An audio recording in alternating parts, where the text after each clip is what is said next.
Very difficult for the bosses to keep it running. Well, look, the reason that the Tata's in the situation it is at the minute is because of the dumping that's been going on by the Chinese into the European market. And, you know, that what happens in these situations is the prices get forced down, the dumping gets rid of all the competition in the country or area that has been the dumping's been done in. You think that's the aim, do you, Sam? You think it's with malice aforethought? It's a bit like what, you know, the oil industry, where the Saudis massively increased production with the explicit aim of putting out of business all the frackers in America. It's a similar game that's been played. Well, I'm not going to say it's deliberate. It's just the reality of what happens when you do dumping. It wipes out competition. After the competition's been wiped out, the prices go back up. There's a really good future for steel making in this country, and we don't want to lose the skills that we've got here. I mean, you know, we are in the construction side of the game. Sections, it comes from longs. You know, there are different elements of Tata, but the whole manufacturing process needs to be retained, and government has to do what is necessary to ensure that. If there's dumping, well, this dumping is going on, but if it is a blip, if it's something that, you know, 2-3 years hence supply and demand's change such that dumping's no longer going on, doesn't it behove government to offer a helping hand to Tata right now to get them over this hump? Well, that's what government needs to do. Of course, state aid rules mean that government's prevented from doing what's necessary. You know, we as a member, you know, in our membership of the European Union, we're prevented from intervening as the way that other governments can. And if you look at what happened in America, for example, you know, Chinese dumping went on there. The Americans put an appropriate tariff tax on the import of steel. Problem solved. Yeah, 266% tariff versus 24% in the EU. Sorry, I missed that. Well, I'll just put specific numbers on the point you were making. In America, they slapped a 266% tariff on steel imports from China. In the EU, it's 24%. That's the difference.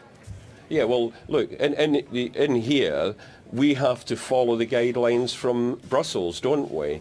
Our government is pretty powerless in setting its own tariff for the UK. And yet the unions say, the unions say, don't they, in South Wales, that even notwithstanding those EU rules, and those rules have been in place for a fairly long time, we've had time to get used to them, there are still things government can do within the framework that you're talking about. Look, I'm not a politician. I can only give you my business take on this. We have, you know, I'm looking after our company, our employees, and, you know, I want to make sure that there's a viable steel industry going forward for, you know, indefinitely, you know. But to do that, we have to get control back to our elected ministers, and we don't have that control. If you go to a minister over an issue that's coming out of Brussels, whether it's tariffs or whether it's over-regulation, we're simply told nothing we can do about it, Brussels rules. Who might buy, I mean, you know, you're a businessman, as you say, who might buy? Which business people out there might look at Port Talbot, other UK plants owned by Tata and say, as the unions hope, let's have the whole thing? Far more likely, it seems to people, is that, you know, there'll be bits of, you've already mentioned the long steels, there'll be bits of what Tata have got that will be prized away, hived off, spun off, and the rest, well, just tough for them. Well, that's usually what happens, and it wouldn't surprise me if there's some Chinese investment that comes in one way or another, or, you know, I mean, maybe I'm being a bit cynical there, but, you know, look, government has got to protect the jobs. Government has got to protect steel making in this country.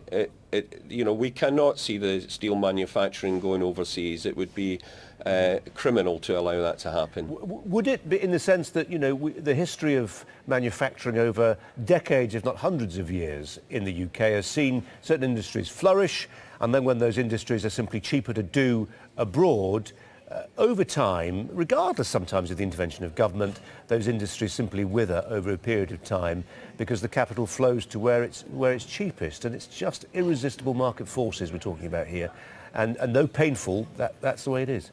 Well, look, our company doesn't get any help.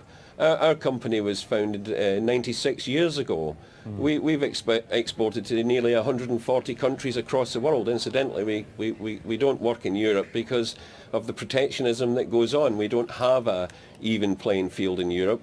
one of the reasons I wanted to get behind a really good renegotiation package with the EU, which of course didn't happen, which is why I'm now saying, well, the only option is to get out of this union.